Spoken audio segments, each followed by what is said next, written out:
Hey guys, Silver Shady here.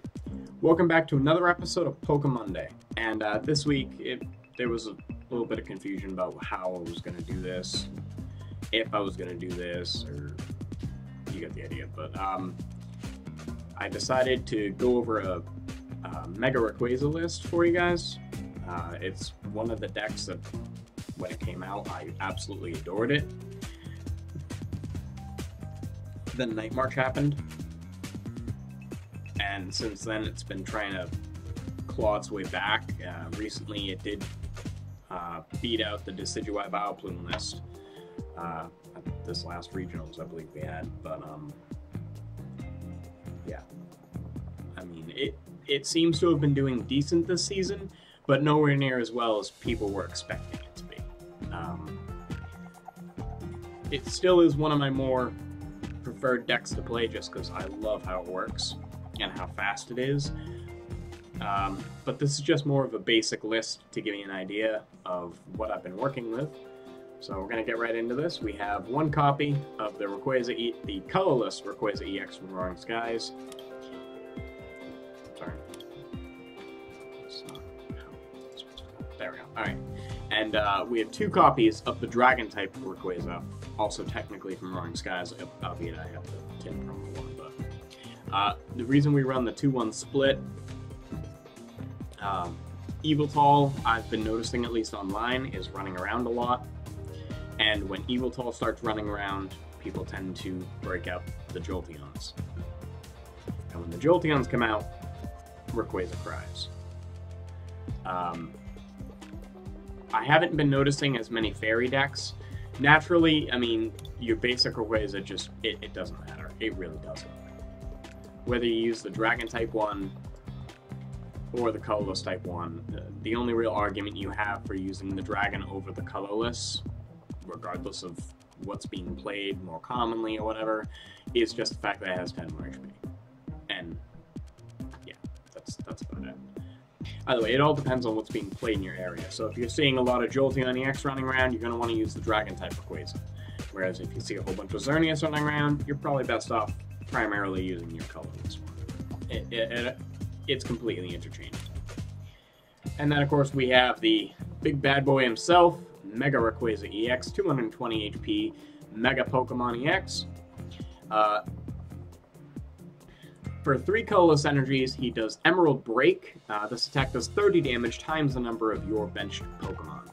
Now, that doesn't seem too powerful until you consider the fact that Skyfield in play will allow us to hit that magic number of 240. Which isn't as magic anymore, but that's for a different day. Now, one of the things that makes this deck so much faster than any other Mega Evolution deck on the market is its ancient trait, which is that little thing you see below its name. Delta Evolution. You may play this card from your hand to evolve a Pokemon during your first turn, or the turn you play that Pokemon. So think Broken Vine Space, just for Mega Ray. That's pretty much what it boils down to. Yeah. So we run 3/3 line on that. We also run 4 copies of Shaman EX for the most aggressive draw power that money can buy, which, seeing as these things are so fucking expensive, is apropos. And we also run 2 copies of Hoopa EX to be able to search all that shit out. We run 1 copy of Dragonite EX, and 1 copy of the Sudden Cyclone Hawlucha. This is, I've been trying to include this in my Mega Gardevoir and Mega Rayquaza list, just because it can be really powerful, especially if something is sitting in the active that you really don't want there. It doesn't happen as much anymore, and this could easily be cut for, say, one of the Rattatatas or another Dragonite, or just as a consistency booster. It can easily be cut. I personally just like to keep it in the list, just in case I hit those weird ones. And then to round it out, we run 2 copies of Bide Barricade Wobbuffet, which, looking at the rest of this list, being an ability-based list, looks really weird. The main reason we have this is honestly becoming a very popular counter to the Decidueye Vileplume list, which we know Mega Ray has beaten before. I personally have not seen that list yet, so I don't even know if it ran Wobbuffet, but me personally, I've been putting Wobbuffet in a lot of my decks that are able to have Wobbuffet in it. Just for that simple reason, if I need to, it's there. So, this is still listed in testing as well, naturally. So some things are due to change, but anyway. Supporters, we run 4 copies of Professor Sycamore, 3 copies of N, 2 copies of Lysander, a copy of Hex Maniac, again for the Decidueye Vileplume matchup, just in case you can't get out the Wobs. And then lastly, 1 copy of Karen. Now, Karen is a bit of an interesting one, because that can go back and forth. There was a good amount of debating among people of which one's better when Brock's Grit came out with evolutions, whether Brock's Grit would be more useful for Rayquaza or Karen would be more useful for Rayquaza. Honestly, it doesn't really matter. Both of them work well. At most, you're never really going to shuffle any more than 6 in. If you do, you're probably losing at that point, so even Karen won't help you at that point. Again, this all comes down to what deck you're facing. If you're seeing a lot of things like Vespiquen running around, which Vespiquen Vileplume is a thing, you want to run Karen, because it shuts that deck down very quickly. On the flip side, if you're not seeing a lot of that deck, then, I mean, it doesn't really matter which one you play.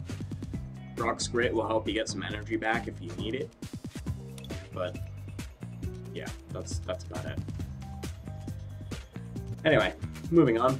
We also run 4 copies of Skyfield. This, again, allows us to hit that magic 240 number, which isn't as magic anymore, but I digress.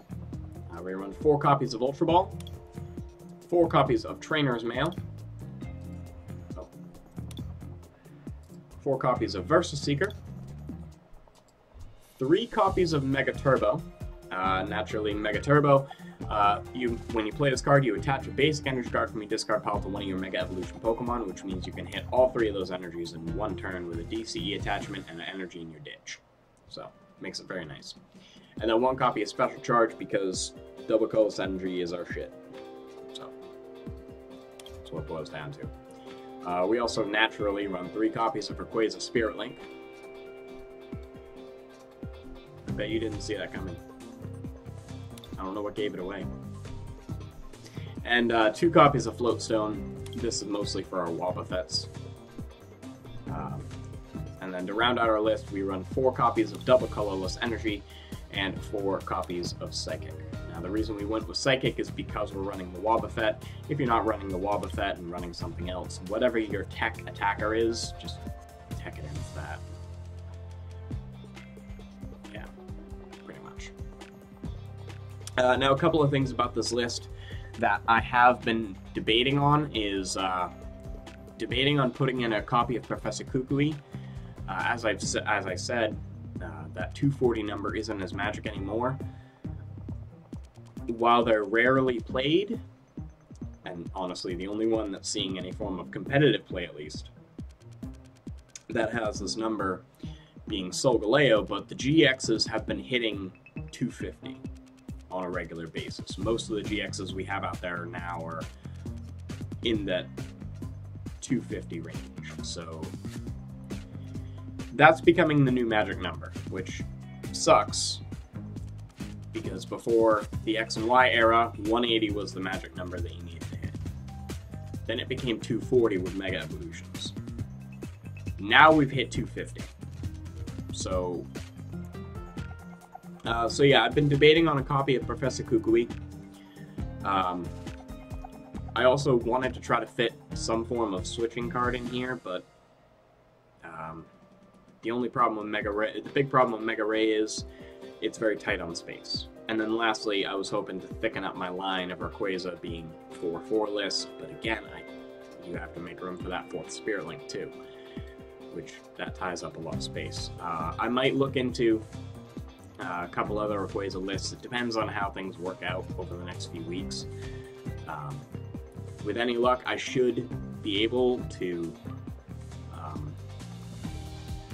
at least get a general idea of what other Mega Ray decks are running around.